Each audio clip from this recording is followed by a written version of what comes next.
এটি গাজা। এখানে ঘুম ভাঙে গোলার শব্দে। খেলার মাঠগুলো আজ মৃত্যুর ফাঁদে ভরা।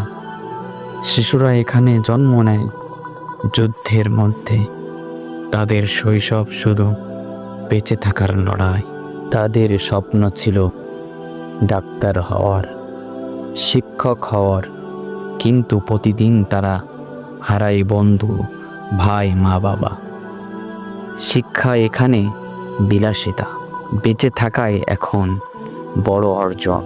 ফিলিস্তিন মানে শুধু একটি ভৌগোলিক স্থান নয়, ফিলিস্তিন এক দিক, অধিকার হরণ, অন্যায়ের প্রতিবাদ আর মানুষের মানবতার জন্য সর্বোচ্চ আত্মত্যাগ।